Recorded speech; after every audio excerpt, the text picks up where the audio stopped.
दोस्तों आज 13 जनवरी 2026 दिन मंगलवार। आज दिन भर की बिहार और देश की 50 बड़ी खबरों की बात करेंगे। सबसे पहले बात करते हैं कि बिहार में कड़ाके की ठंड का कहर। आज 13 जनवरी को प्रदेश के कई जिलों में येलो अलर्ट। बिहार में अब स्लीपर बसों की खैर नहीं, सीटर को स्लीपर बनाया तो तुरंत रद्द होगा परमिट, मंत्री ने दिया सख्त आदेश। साइबर ठगी की हुई शिकार, सहरसा पुलिस ऑफिशियल पेज हुआ हैक, अधिकारियों में मचा हड़कंप। मुरादपुर गांव में 40 साल की महिला को अज्ञात हमलावरों ने मारी गोली, पति के होटल के पीछे मिला शव, इलाकों में मची सनसनी।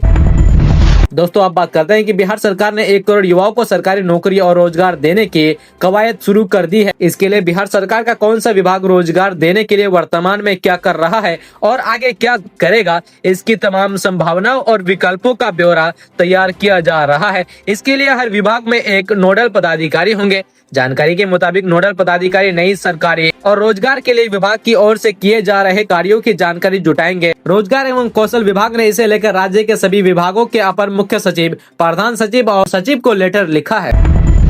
खून की उल्टियां कर गिरने लगे सैनिक, नाक से बहने लगा खून, निकोलस मादुरो के गर्दन ने बताया उस रात वेनेजुला में क्या हुआ था। पटना में तेजस्वी के स्वागत में नहीं पहुंचे एमएलए, दिग्गज नेता ने खोल दिए अंदरूनी राज। 12 जनवरी से लागू हुआ ट्रेन टिकट बुकिंग का नया नियम, आईआरसीटीसी आधार यूजर्स के लिए अच्छी खबर। महिला के साथ रेप कर बनाया अश्लील वीडियो, फिर भेज दिया पति को, अब दिल्ली पुलिस ने फिल्मी स्टाइल में किया गिरफ्तार। वंदे भारत स्लीपर ट्रेन में सिर्फ कंफर्म टिकट, आरएसी का टंटा खत्म, इनके लिए स्पेशल कोटा। दोस्तों आप बात करते हैं कि बिहार के दरभंगा महाराज सौ कामेश्वर सिंह की तीसरी और अंतिम पत्नी काम सुंदरी देवी का 96 साल में निधन हो गया। वह लंबे दिनों से बीमार चल रही थी। सोमवार के समय उन्होंने अपनी निजी आवास राज परिसर स्थित कल्याणी निवासी में अंतिम सांस ली। महाधीरानी की उपाधि रखने वाली भारत की वह अंतिम जीविका नागरिक थी। राजकीय सम्मान के साथ उनका अंतिम संस्कार किया गया है। दोस्तों अब बात करते हैं कि बिहार के मुख्यमंत्री नीतीश कुमार 16 जनवरी से स्मृति यात्रा पर निकलेंगे। इस दौरान सीएम नीतीश कुमार जनता से संवाद करेंगे। आमजन सीएम नीतीश कुमार के सामने अपनी समस्याओं को रखेंगे। सीएम नीतीश कुमार जमीनी स्तर पर समस्याओं को सुनकर उसका समाधान करेंगे। इस दौरान यदि कोई भी अधिकारी की लापरवाही सामने आई तो उन पर सख्त कार्रवाई भी हो सकती है। ऐसे में आम लोग अभी से ही अपनी शिकायतों की लिस्ट तैयार कर ले, ताकि जब सीएम नीतीश कुमार आपके जिले में पहुँचे तो आप अपनी बात रख सके। दोस्तों आप बात करते हैं कि बिहार के किसानों को बड़ी सुविधा मिलने वाली है। अब फार्मर रजिस्ट्रेशन और भी आसान हो गया है। बिहार में फार्मर रजिस्ट्री के लिए महाअभियान चलाया जा रहा है। शिविर लगाकर रजिस्ट्रेशन कराया जा रहा है। ऐसे में वैसे किसान जो शिविर में रजिस्ट्रेशन नहीं करवा पाए, वह वसुधा केंद्र पर जाकर रजिस्ट्रेशन करा सकते हैं। गंडक पर बनेगा सेतु, बिहार में यूपी सरकार बनाएगी 761 करोड़ का भव्य पुल, घंटों का रास्ता मिनटों में होगा तय। दिल दहला देने वाली घटना, सतारा में बेटे के जन्म के कुछ ही घंटों बाद शहीद जवान का अंतिम संस्कार, दुखी पत्नी ने स्ट्रेचर पर दी अंतिम विदाई। बिहार में किसान रजिस्ट्री का नया रिकॉर्ड, 10 लाख से अधिक किसानों को मिली फार्मर आईडी। हर मास बाद चिराग पासवान का मिशन बिहार, आभार यात्रा से साधेंगे सियासी समीकरण, राजद ने बड़ी टूट के संकेत। बिहार में नशे के खिलाफ बड़ी कार्रवाई, बोलेरो में लोड 451 किलो गांजा बरामद, 2 तस्कर गिरफ्तार। दोस्तों आप बात करते हैं कि कांग्रेस पार्टी ने मनरेगा को कमजोर करने के विरोध में मनरेगा बचाओ संग्राम शुरू किया है। 10 जनवरी से 25 फरवरी तक चलने वाले इस राष्ट्रव्यापी आंदोलन में कार्यकर्ता उपवास और प्रदर्शन कर रहे हैं। हाल ही में कांग्रेस पार्टी ने चाईबासा के गांधी मैदान में उपवास रखा और गांधी पार्क में आमरण अनशन किया। कटिहार में भी नेताओं ने गांधी प्रतिमा के समक्ष उपवास रखा। कांग्रेस का आरोप है कि केंद्र सरकार मनरेगा को कमजोर कर रही है और नाम बदलने का प्रयास कर रही है, जिसका वे विरोध कर रहे हैं। ये आंदोलन देश भर में 40 दिनों तक चलेगा। किसानों की दहलीज तक पहुंची सरकार, फार्मर रजिस्ट्रेशन हुआ और आसान, राजस्व एवं भूमि सुधार विभाग के मंत्री विजय कुमार सिन्हा ने अधिकारियों को दिए सख्त निर्देश। 2020 के यूपीएससी टॉपर शुभम बने नालंदा के डीडीसी। 2 महिला अधिकारियों को पटना में मिली बड़ी जिम्मेदारी, बिहार में 23 आईएएस का तबादला। एक्शन में किशनगंज के नए एसपी, एंट्री माफिया पर होगी कार्रवाई, लापरवाही पर बख्शे नहीं जाएंगे पुलिस अधिकारी। खून से लथपथ फिर भी हिम्मत जुटाकर पुलिस को किया कॉल, रूह कांपने वाली पूर्णिया गैंगरेप की दास्तां। भोजपुरी स्टार रितेश पांडे ने जनसुराज पार्टी से दिया इस्तीफा। शुभेंदु अधिकारी पर हमले पर गिरिराज सिंह का हमला, ममता सरकार पर लगाया लोकतंत्र दबाने का आरोप। नीतीश से दूरी या सियासी पथकथा, आरसीपी सिंह के बयान ने बिहार की राजनीति में बढ़ाई हलचल।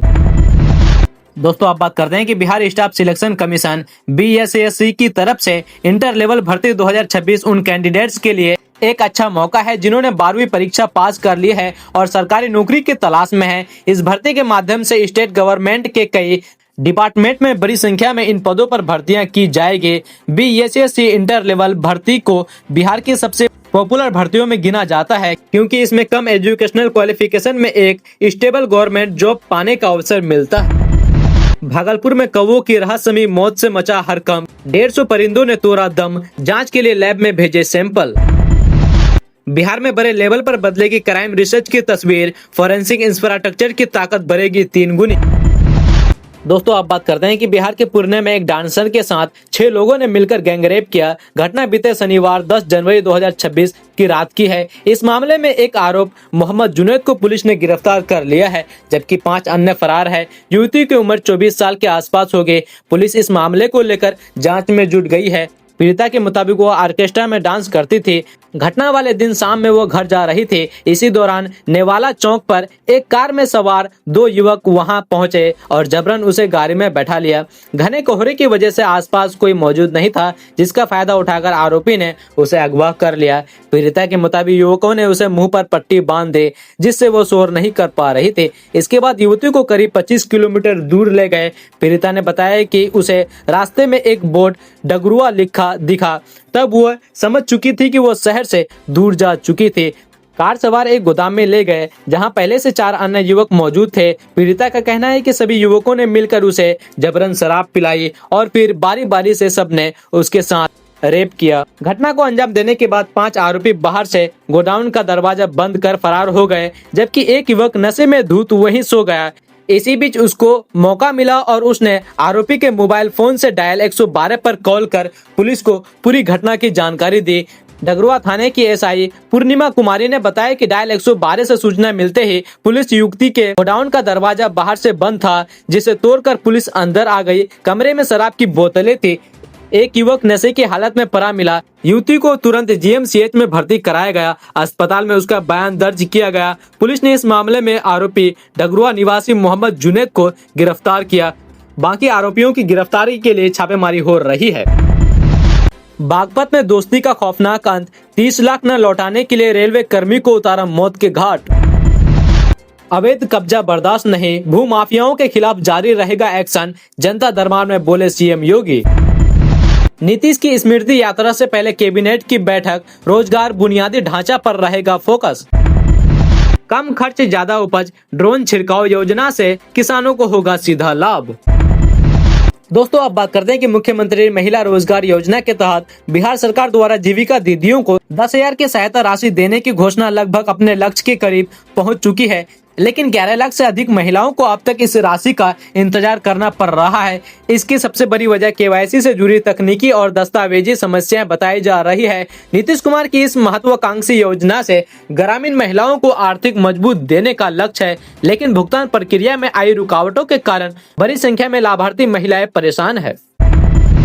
बिहार में सरकारी आदेशों की उड़ रही धज्जियां, बागमती किनारे का हो रहा है अवैध खनन, पुलिस पर मिली भगत का आरोप।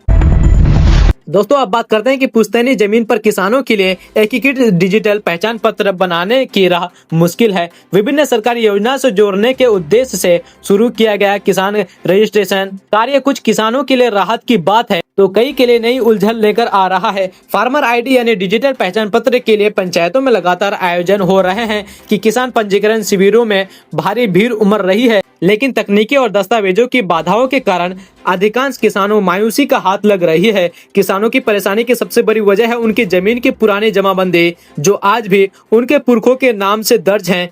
बड़ी संख्या में पुश्तैनी जमीन पर वर्षों से खेती बाड़ी कर रहे किसानों ने अब तक अपने जमीन की जमाबंदी अपने नाम हस्तांतरित नहीं करवाई है। दोस्तों अब बात करते हैं कि बिहार में सरकारी योजना की तैयार कर रहे उम्मीदवारों के लिए नई भर्ती का ऐलान हुआ है। बिहार लोक सेवा आयोग बीपीएससी ने पर्यावरण, वन एवं जलवायु परिवर्तन विभाग के अंतर्गत सहायक वन संरक्षक के पदों पर आवेदन आमंत्रित किए हैं। इस भर्ती का विज्ञापन आधिकारिक वेबसाइट bpsc.bihar.gov.in पर जारी हो गया है। ऑनलाइन आवेदन की प्रक्रिया कल 12 जनवरी से शुरू हो चुकी है। जो अभ्यर्थी गवर्नमेंट जॉब की पढ़ाई कर रहे हैं वो इस वैकेंसी में भी अप्लाई कर सकते हैं। दोस्तों आप बात करते हैं कि हालिया घटनाओं में अमेरिकी राष्ट्रपति ट्रंप ने खुद को वेनेजुएला का कार्यवाहक राष्ट्रपति बताया और दावा किया है कि वेनेजुएला में 4.2 अरब डॉलर का तेल अमेरिका आ रहा है। उन्होंने क्यूबा को चेतावनी दी कि समझौता न करने पर गंभीर आर्थिक परिणाम भुगतने होंगे। एक्सॉन मोबिल ने वेनेजुएला में निवेश को असंभव बताया। ईरान ने अमेरिका को चेतावनी दी है कि हमले की स्थिति में इजरायल और अमेरिका सेना को निशाना बनाया जाएगा। डोनाल्ड ट्रंप ने यह भी कहा है कि ईरानी नेतृत्व उनसे बातचीत करना चाहता है। दोस्तों आप बात करते हैं कि सरकार ने राशन कार्ड धारकों को बड़ी राहत दी है। खाद्य आपूर्ति विभाग की ओर से मिलने वाले राशन कार्ड में धारकों को गेहूं की मात्रा बढ़ा दी गई है। इसका फायदा जिले के 1,11,245 कार्ड धारकों को मिलेगा। इसी माह से माह लाभार्थियों को 1 किलो गेहूं की जगह 2 किलो गेहूं मिलेंगे, जबकि 4 किलो चावल की जगह अब 2 किलो चावल मिलेंगे। वहीं अंत्योदय लाभार्थियों को 7 किलो गेहूं की जगह 14 किलो और 24 किलो चावल की जगह 21 किलो चावल दिया जाएगा। जिले में 16,367 अंत्योदय के लाभुक और 94,878 पीएमएच लाभार्थी हैं। खाद्य एवं उपभोक्ता संरक्षण विभाग के इस कार्य से जिले के लाखों राशन कार्ड धारकों को फायदा होगा। दोस्तों आप बात करते हैं कि असम के मुख्यमंत्री हेमंत बिस्वा शर्मा ने एमआईएम प्रमुख असदुद्दीन ओवैसी के उस बयान पर कड़ा जवाब दिया जिसमें ओवैसी ने कहा था कि उनका सपना है कि भविष्य में हिजाब पहनने वाली लड़की भारत की प्रधानमंत्री बनेंगे। शर्मा ने कहा है कि संवैधानिक रूप से कोई रोक नहीं है, लेकिन भारत एक हिंदू राष्ट्र है और यहाँ का प्रधानमंत्री हमेशा हिंदू होगा।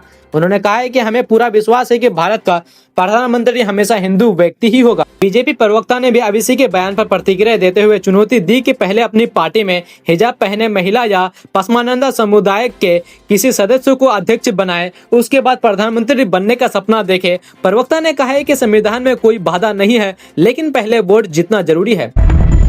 दोस्तों आप बात करते हैं कि बिहार की राजधानी पटना में एक बार फिर कानून व्यवस्था और महिला सुरक्षा पर गंभीर सवाल खड़े हो गए हैं। जहानाबाद की रहने वाली एक 18 साल की मेडिकल मेधावी छात्र जो अपनी आंखों में डॉक्टर बनने का सपना लेकर पटना आई थी, आज उसकी लाश घर लौट रही है। पटना के मुन्ना चौक स्थित शंभू गर्ल हॉस्टल में रहने वाली इस छात्रा की मेदांता हॉस्पिटल में इलाज के दौरान मौत हो गई, लेकिन ये केवल एक मौत नहीं बल्कि एक गहरा रहस्य बन गई है, जिसमें हॉस्टल मालिक, पुलिस प्रशासन और निजी अस्पतालों के डॉक्टर की भूमिका संदेह के घेरे में है। परिजनों का आरोप है कि उनकी बेटी के साथ सामूहिक दुष्कर्म कर उसकी हत्या की गई, जबकि प्रशासन इसे नशा की लत और अन्य बीमारी का रूप देने में जुट गई है।